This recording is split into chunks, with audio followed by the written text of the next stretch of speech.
Je me suis débarrassé de tout, sauf ma tenue de sport, mon bidon et mes biscuits.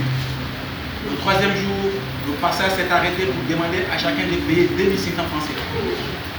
Après une semaine de marche, on n'avait plus de quoi manger ni boire. On est arrivé dans un village de Touareg. Nous avons vu que les affaires qu'on avait jetées, ils les avaient récupérées pour les vendre. Il y avait un puits tenu par un Touareg. Il est réclamé 30 000 francs CFA. Nous avons remis cette somme. Il a été chercher un chameau. Et c'est là qu'on a vu qu'il suffisait d'attacher la corde à la bête pour tirer l'eau. Mais avec cette eau, nous avons bien bu et rempli nos bidons. On s'est bien mouillé et reposé. C'est après, au bout de quelques 6 jours de marche, qu'on est arrivé au lac à sécher.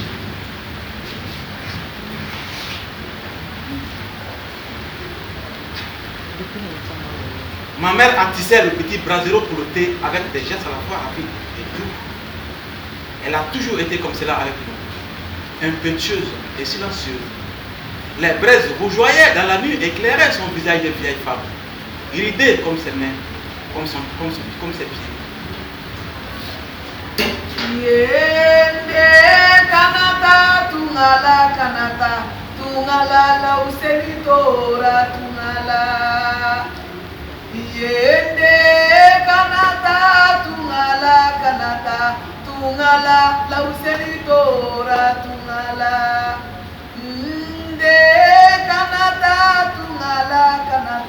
tungala saya jugu be tungala. Yende kanata tungala chechendu besirala. Yende kanata tungala batondu besirala. Yende kanata tungala la useni tora tungala. Le Sahara. Quand j'étais petite, les griots qui avaient été dans le nord en parlaient souvent. Le Sahara était un immense pays comme une mer sournoise. Ils disaient, une mer dangereuse où les rencontres sont risquées. Tu veux traverser 2 mers en Afrique. Le Sahara et celle qu'on appelle Méditerranée. Prends bien soin de toi. Méfie-toi des lacs de vipères, elles sont nombreuses. Il disait aussi, mais le Sahara est comme un fleuve gigantesque. Il faut le traverser pour découvrir l'autre, au-delà des dangers qui guettent celui qui s'y aventure.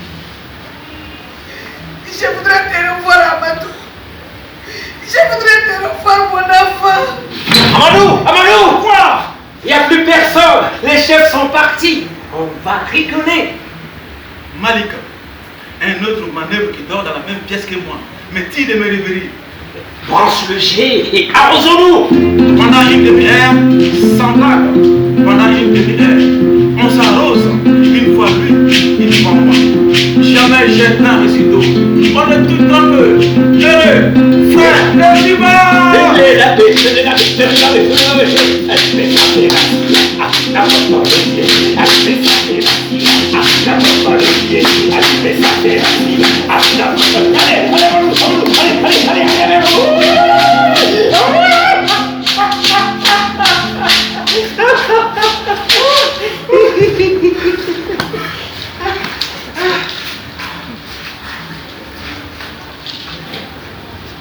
Abidjan, au départ, ça a été la misère, vraiment.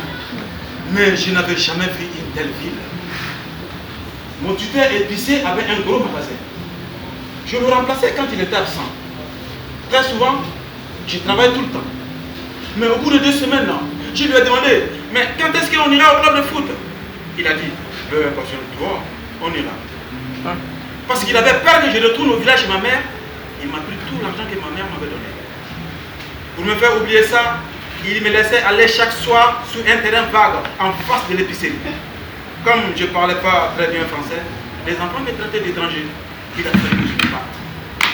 1 mois plus tard, j'avais fait beaucoup de connaissances à travers le foot. Un monsieur dans le quartier, Joël, m'a remarqué.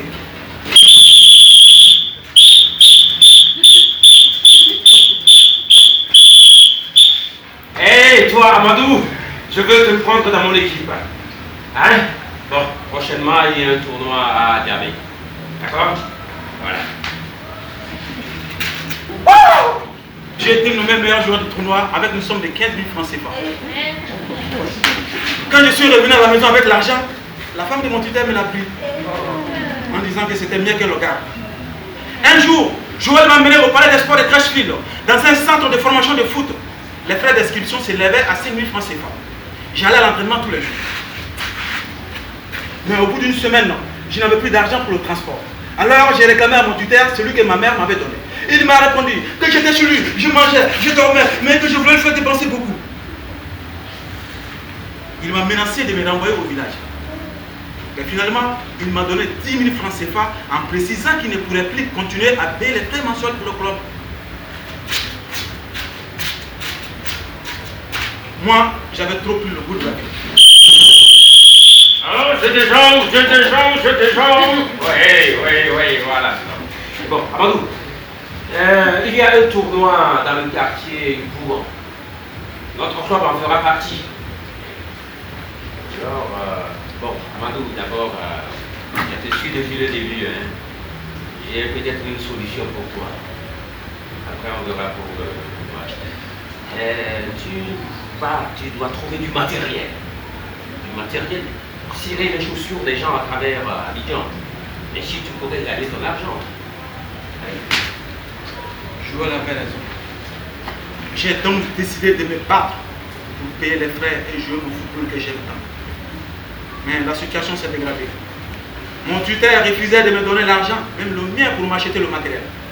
Alors, j'ai complètement déménagé en ville dans le marché.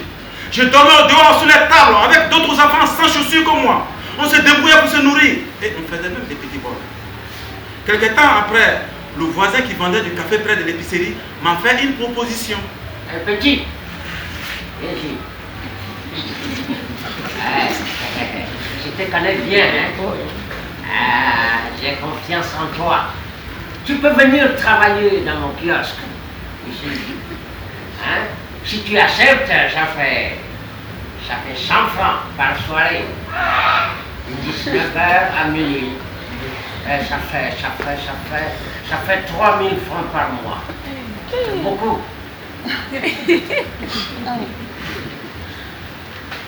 Un mois plus tard, j'ai pu m'acheter le matériel de cirage. Donc dans la journée,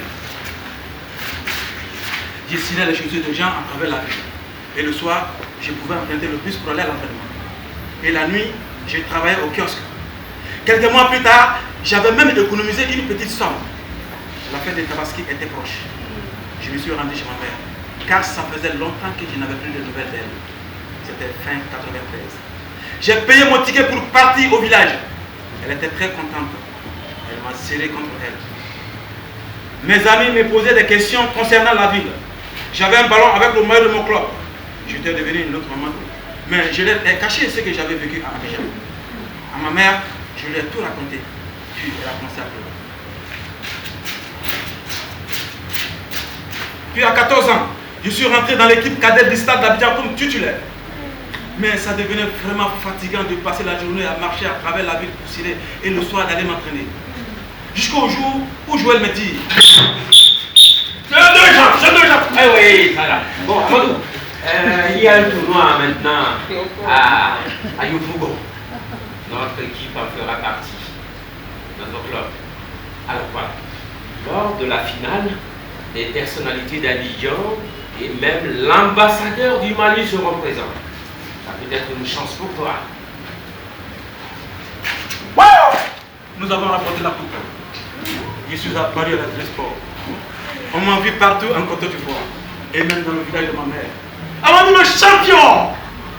Après le match, Joël m'a présenté à un membre de la délégation malienne.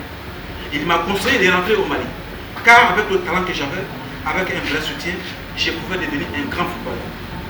Mais tout cela m'a donné à réfléchir. Comme c'était les vacances de fin d'année au club, j'ai décidé de retourner au village.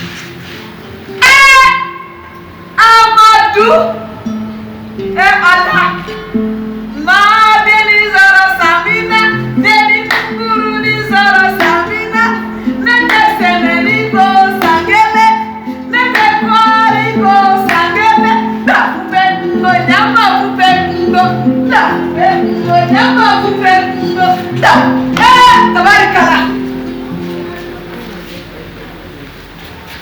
J'étais devenu une star. Il fallait pas voir. Les gens disaient partout, on t'a vu à la télé, on t'a vu à la télé. Ma mère a sauté sur moi et m'a serré à l'arbre. Moi aussi je pleurais. La nuit, sans perdre du temps, je lui ai expliqué mon grand projet. Amadou, tu commences à avoir de la chance. Tu as vu? On t'a vu à la télé. Mais, si tu retournes au Mali, tu vas devoir tout reprendre à zéro, mon fils. Je suis resté un mois avec elle pour tenter de la convaincre.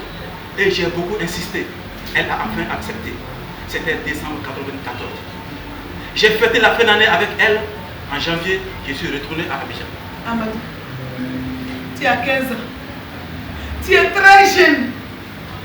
Je te donne ma bénédiction. Va, que Dieu te bénisse. Elle m'a légué l'argent qu'elle pouvait. 5 000 francs CFA. À ce moment, j'ai arrêté complètement de jouer. Et je me suis concentré sur mon travail de cirage de chaussures. Mais au bout d'un mois et demi, j'avais économisé une somme de 30 000 francs CFA. Suffisant pour mon voyage à Bamako.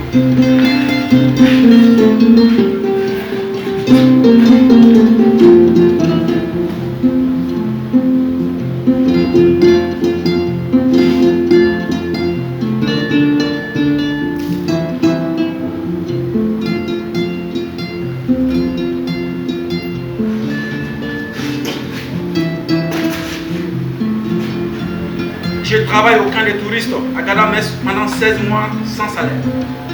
Mais je suis logé et nourri et je me sens bien et je prends des forces pour mon voyage futur. Au foot, j'ai fait gagner plusieurs matchs à l'air club. Un jour, le directeur décide de me verser tout mon argent. Mais il veut que je me rende à l'ambassade du Mali à Tripoli pour ouvrir un compte. Ainsi, je ne risque pas d'être volé. Et si je décide de retourner chez moi au Mali, ce sera facile pour moi de récupérer ma somme. Mais à la gare routière, je me rends compte que les Noirs ne voyagent pas de la même façon que les Blancs. Pour les Noirs, c'est 60 dinars. Et on voyage comme des marchandises dans des camions.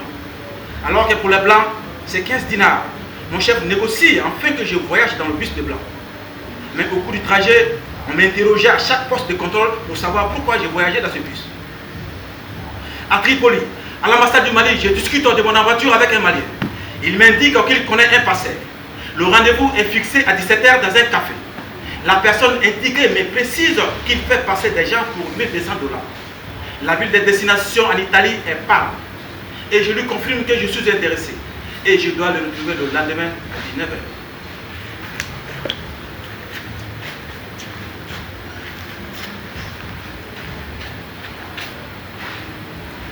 Je passe la nuit à marcher de long à large au travers de la ville. Je m'ensoupille de temps à autre dans un recoin. Le matin, je retourne à l'ambassade du Mali pour ouvrir un compte bancaire et y déposer 1 500 $. Puis la journée, je la passe près du port. Assis au soleil, et j'observe l'activité incessante et je fixe sur cette mer Méditerranée que je dois affronter. L'aventure me reprend, celle pour laquelle je vis depuis que je suis parti et qui ne s'arrêtera que quand mon but sera atteint. Quand j'arrive au rendez-vous, je trouve 4 autres jeunes comme moi et je donne l'argent convenu au passeur. Auparavant, j'ai fendu ma ceinture, j'ai plié et caché 300 $ avec le papier de mon compte bancaire. Et puis mon passeport, je l'ai mis dans ma poche. Un petit bateau nous amène vers le plus grand amarré au large de Tripoli. Depuis la mer, la ville me paraît immense. Puis peu à peu, les lumières se rapetissent et je ne vois plus qu'une grande lueur qui se reflète dans l'eau.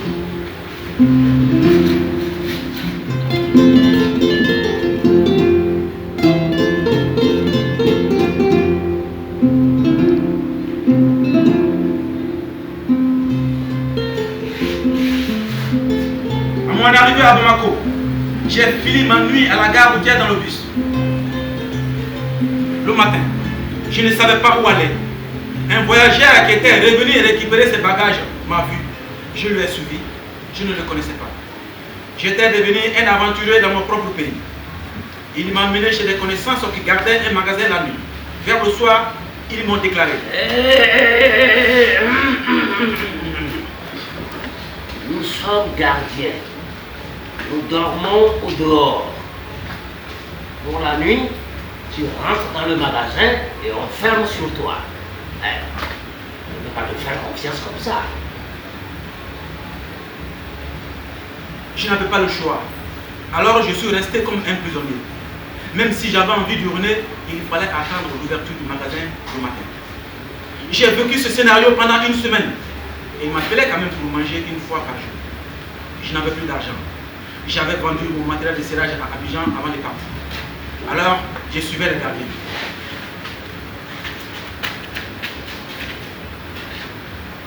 J'ai déchargé les camions qui transportaient du ciment juste pour avoir de quoi pour survivre.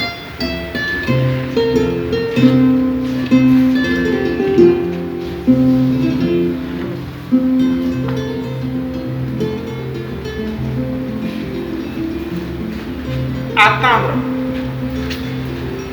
Nous restons stationnés 3 jours dans ces bateaux, 3 longues journées, immobiles, entassés, au chaud, au froid. Il y a des femmes, des enfants et des bébés qui pleurent tout le temps. Nous sommes plusieurs ethnies, des noirs qui ne se comprennent pas. Pour l'hygiène, c'est difficile. Juste des trous dans le plancher pour les besoins naturels. Derrière, des toiles tendues à l'arrière du bateau. Et les nausées provoquent des vomissements. Et la personne n'a pas toujours le temps d'atteindre le bord du bateau pour dégueuler ses tripes. Il y en a qui gênent en permanence. Parfois, je me lève pour changer de position et je fais des exercices physiques comme je fais. Pour ne pas m'embrouiller. Une fois dans la journée, des marchands viennent sur des petits bateaux nous ravitaillent. En vendant de l'eau, des fruits, des biscuits. Les passeurs interdisent aux gens qui le voudraient de débarquer avec eux. Car ils ont la trouille qu'ils aillent les dénoncer. Tant pis si quelqu'un ou un bébé est très malade. Les odeurs des dégueulis et des merdes deviennent insupportables.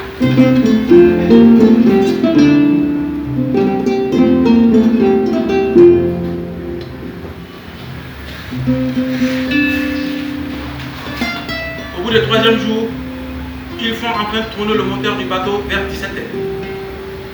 Nous commençons à partir. On flotte doucement sur l'eau et j'étends des massouris au son des ronflements et des miraculeux. Je ne sais pas prier et je fixe sur les étoiles. Fantanya eye segenduyo ngoni fete mabivenye timaloma Fantanya yo Fantanya eye segenduyo ngoni fete mabivenye timaloma Fantanya yo Furu jete mabivenye timaloma Fantanya yo Wolo dete mabivenye timaloma Fantanya yo Ndafolo de mabivenye timaloma Fantanya yo Ngoni fete mabivenye timaloma Fantanya yo Eye Masayo Eye Masa alayo Ngoni fete mabivenye timaloma Fantanya yo Eye. Mère, c'est quoi un souhait? Un souhait, c'est quand tu veux que quelque chose de très fort arrive. Quelque chose que tu désires le plus au monde. Comment on fait pour qu'il arrive? Ça, mon petit. Ma mère me disait, et sa mère lui avait montré parce qu'elle-même avait travaillé comme servante chez une femme blanche qui le disait à ses enfants. Tu la fermes très fort dans ta main. Tu y penses de toutes tes forces. Là, tu ouvres ta main comme si tu voulais le libérer. Tu mets ta paume à hauteur de ta bouche. Là, tu souffles doucement sur le souhait pour qu'il s'envole. Et alors? Ton souhait sera exaucé. Mais il faut y croire beaucoup. J'ai envie de me laisser aller au sommeil. Alors, après avoir serré mon poing, et je l'ouvre, Et je souffle doucement sur ma paume en direction des étoiles.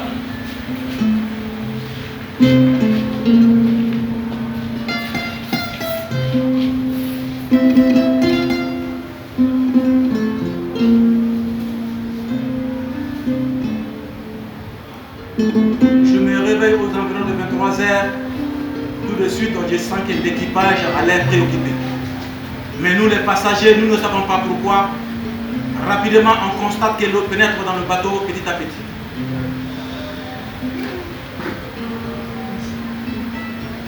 On ignore de quel côté.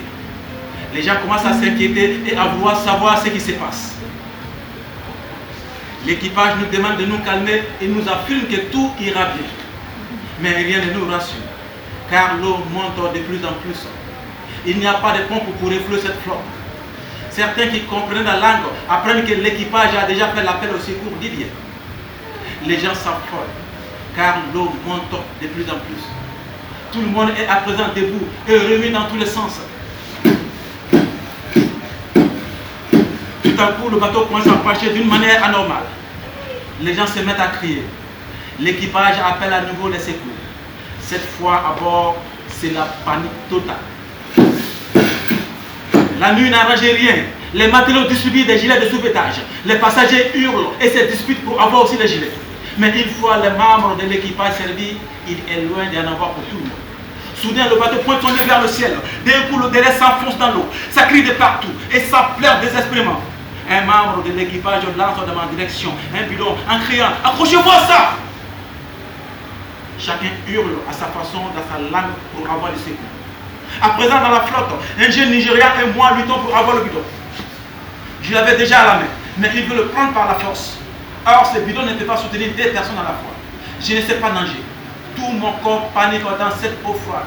Mais quand je m'enfonce, le bidon me soulève et je peux respirer. Mais des vagues me recouvrent à nouveau. Je bois la tasse, je m'étouffe et m'épuise à m'agiter. L'épouvante me gagne. Alors, je donne un coup violent au Nigérian pour qu'il me laisse le bidon.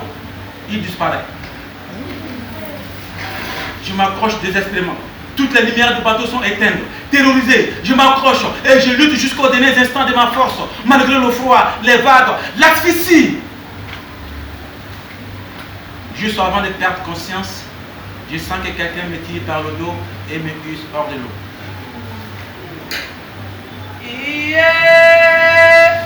Muruni togoko doze balini masala ikema fa muru togoko doma kolonye iye saya muru togoko doze balini masala ikema fa muru togoko doma kolonye nisaya iwele sogoma dafe doma koloni ebo sogoma saya inge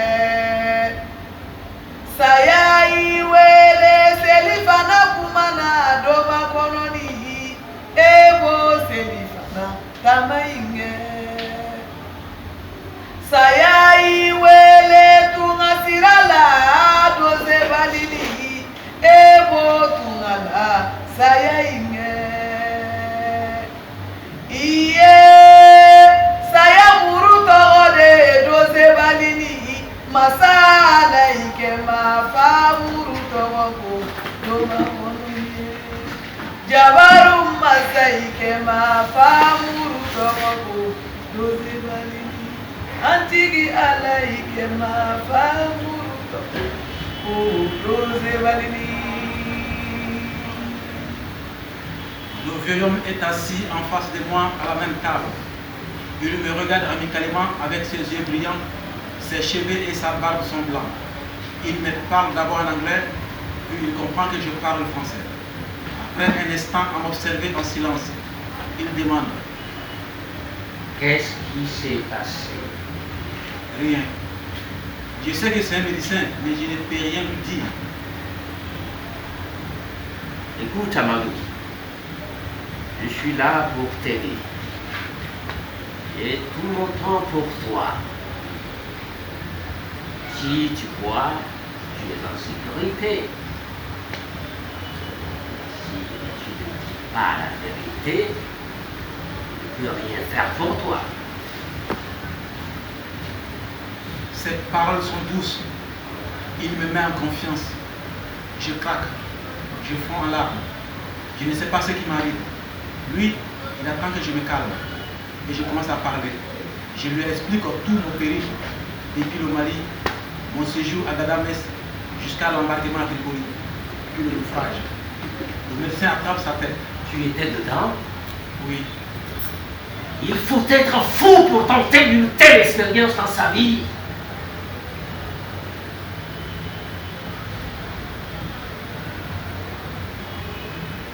Tu vas rester ici pendant 2 semaines.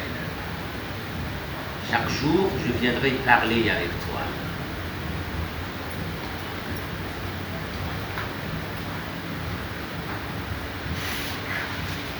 Après le naufrage, quand j'ai réussi à rentrer à Gadames depuis Tripoli clandestinement, j'ai repris mon service au camp de vacances comme si de rien n'était. Le matin, quand le patron m'a vu, il m'a demandé qu'est-ce que tu faisais à Tripoli pendant tout ce temps. J'ai dit que j'avais tardé, c'est parce que c'était l'ambassade qui ne travaillait pas. Mais au bout d'une semaine, j'ai commencé à avoir mal à la tête. Je me levais brusquement, je dormais très mal et je faisais des cauchemars bizarres. J'étais devenu une autre personne. C'était grave. Tout le monde me posait la question, qu'est-ce qui t'est arrivé? Qu'est-ce qui t'est arrivé? Ils m'ont emmené à l'hôpital.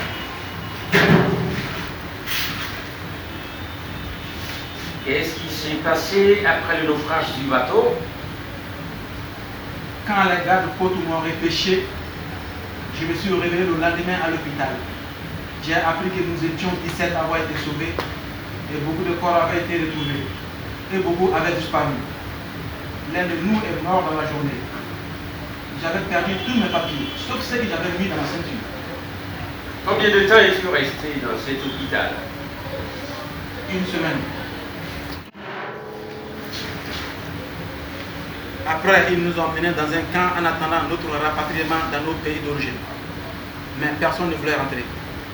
J'ai réclamé à me rendre à l'ambassade du Mali pour retirer l'argent de mon compte et faire l'achat de quelques vêtements avant de partir. Un jour, des gardes m'ont accompagné en voiture à l'ambassade. Là, personne ne voulait intervenir auprès du garde libyen. Je suis reparti avec des billets de 100 $ à la main.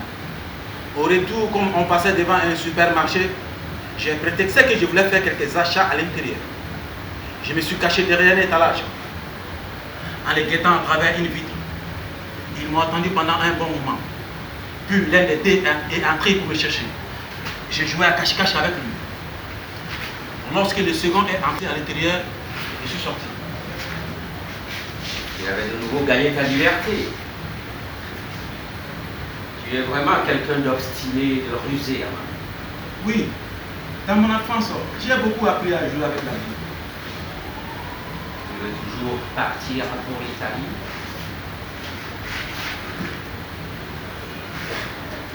Ma réponse tarde à venir. Le médecin me fixe avec ses yeux précis. Je ne sais pas encore. Je crois que je vais rester à travailler ici dans le centre. Ça me plaît et je suis bien traité. J'ai besoin de prendre des forces. Il y a eu beaucoup de chance, Amadou. Il y a des personnes qui sont traumatisées toute leur vie. Beaucoup d'autres sont morts. Et moi, je suis vivant. Tu es un survivant, Amadou. C'est grave. Il faudra du temps. Parler chaque fois que tu pourras. Je me dis que dans ce genre d'aventure, il ne faut pas avoir trop d'amis. Pourquoi tu dis ça? Le jeune Nigérian avec qui je me battais pour le bidon, c'est ça qui m'obnubile. Si je ne l'avais pas frappé, c'était lui pour moi. C'était lui ou toi?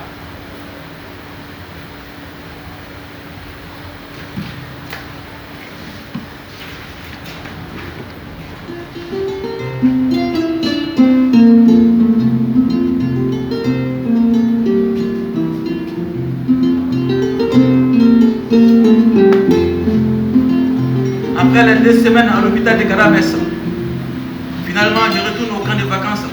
J'arrive à parler de tout cela avec le directeur qui me conseille de continuer à travailler ici. Pendant plusieurs mois, je reprends mes activités habituelles. Cela me fait vraiment du bien de retrouver l'entraînement au football. Un soir, alors que je buvais un peu d'eau fraîche dans le frigo, on frappe fort à la porte. c'est la police. Immédiatement, il m'embarque Manu Moutari. À cette période en Libye, il y a un grand problème entre les Arabes et les Noirs. Fondo Siborime, Warma Siborime. Fondo di Siborime, Warma Siborime. Fondo Siborime, Méditerranée. Fondo Siborime, Warma Siborime. Fondo Siborime, Bato Futugo, Fondo Dira. Fondo Siborime, Warma Siborime. Fondo di Siborime, Warma Siborime. Fondo Siborime, Warma Siborime.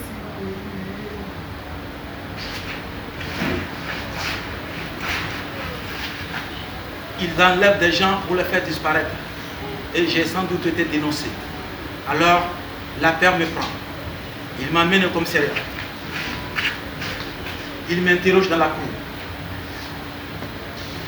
Quelqu'un qui parle un peu le français sert d'interprète. Hey, toi, tu as volé. Qu'est-ce que j'ai volé? Ça. Il me montre un ventilateur. Mais pourquoi j'ai volé un ventilateur? Je n'ai pas une maison ici. Si tu ne dis pas la vérité, tu vas voir.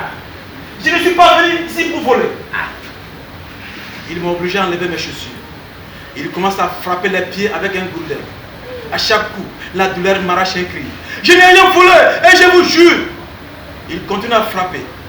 Les pieds deviennent rouges et se mettent à gonfler. Puis il me force à courir en faisant le tour de la cour.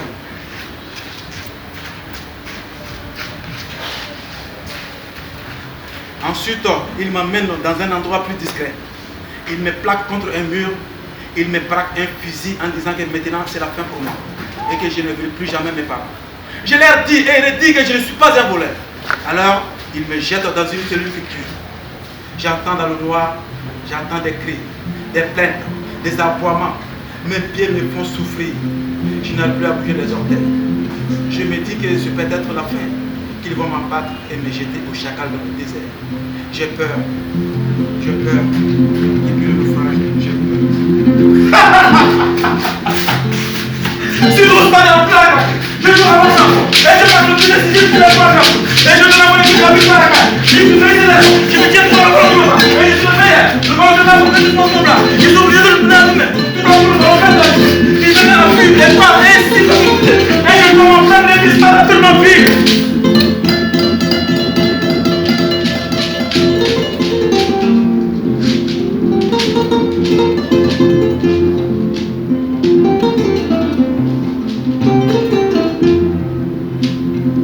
La saule dans ce désert, je regarde un puissant mes pieds qui gonfle à l'air tour.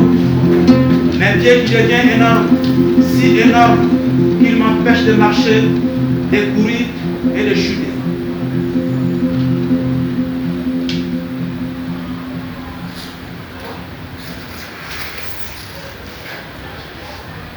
Le bruit de la porte me réveille en sursaut et je suis en sueur.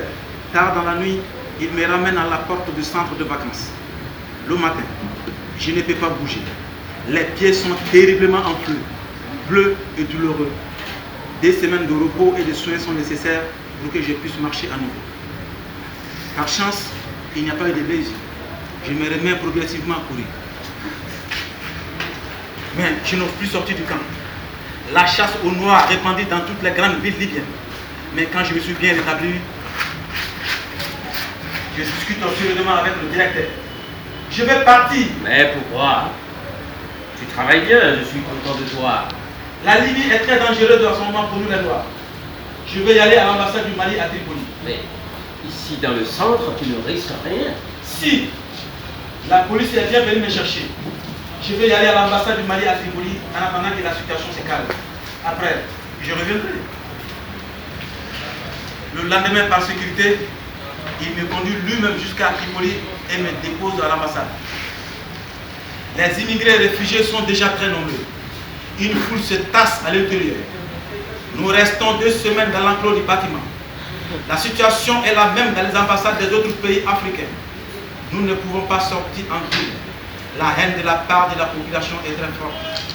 Les autorités des ambassades africaines décident de regrouper tous les réfugiés dans un même camp militaire mis à leur disposition par le gouvernement afin de protéger leurs ressortissants des exactions de la population libyenne. Nous nous demandons si ce n'est pas pour mieux se débarrasser de nous.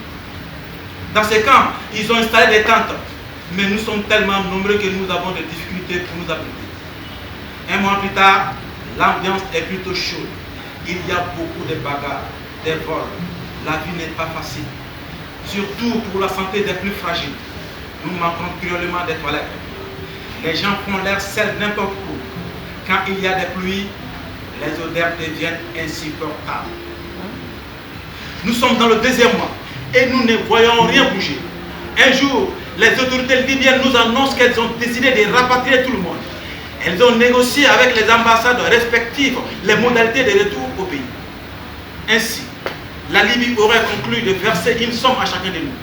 Mais nous devons voir cela avec nos diplomates. Finalement, nos délégués apprennent qu'aucun centime ne sera versé ici en Libye, mais que tout sera réglé à notre retour au Mali. Nous sommes 1464 Maliens. Direction l'aéroport. Beaucoup sont victimes de vols par les policiers qui prélèvent tous les dinars libyens qu'ils peuvent trouver sur les exilés. L'avion décolle dans la nuit. C'est la première fois que je fais un vol. Ma surprise est ternie, car mon séjour dans le camp de transit m'a affaibli. Nous arrivons à l'aéroport de Bamako à 2h du matin. Je voudrais pleurer, je voudrais chanter et danser, mais dans un geste d'espoir, juste je m'agenouille pour embrasser la terre de mon pays. Mais il y a aussi beaucoup de tristesse dans mon corps. Sur le tarmac, les bus affrétés par les autorités nous attendent pour nous amener en ville. Ils nous déposent directement à la maison des jeunes de Bamako. Seul lieu d'accueil collectif où pouvons nous recevoir.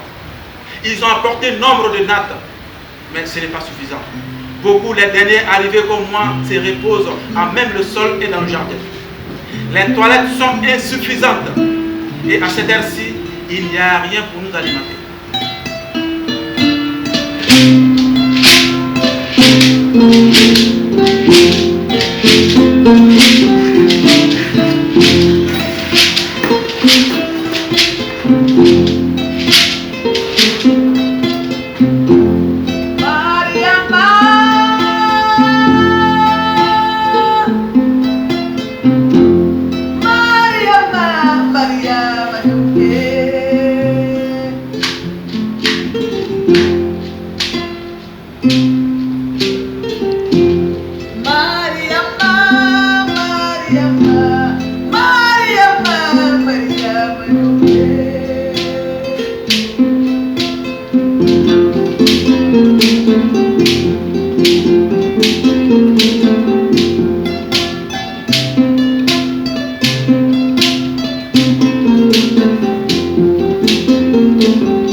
Monsieur le ministre, tu la connais autant que moi. Le 5e jour, ton gouvernement envoie la police avec les gaz lacrymogènes pour nous disperser. Je suis arrêté et battu avec d'autres. On a passé 6 jours en prison. Pour quel délit? Je te demande, monsieur le ministre.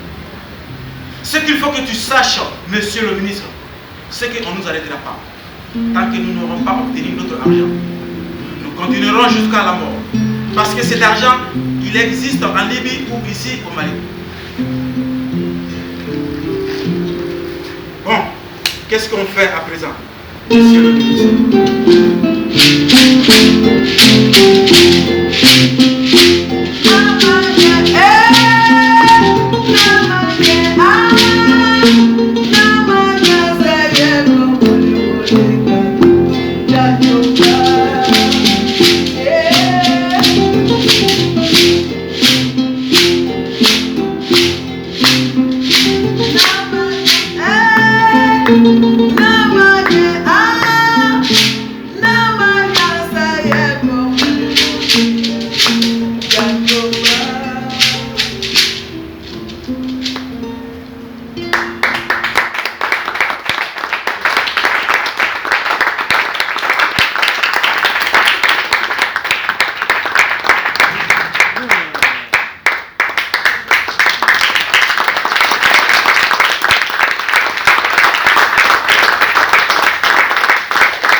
Maïcha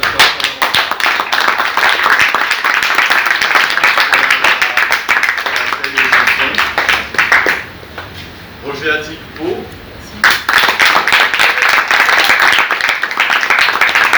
Qui a créé les musiques. Moussa Sissoko.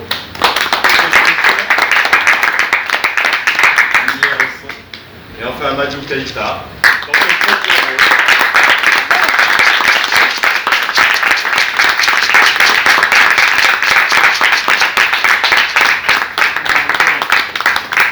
Voilà, Adama Traoré n'est pas encore arrivé malheureusement. Juste pour dire que voilà, s'il y a un moment où vous voulez échanger avec l'équipe, c'est possible. Je sais, malheureusement, Irène, ma femme et moi, nous devons vous laisser parce que nous devons aller prendre un avion à l'aéroport. On va aller vite prendre un taxi, quand même, parce que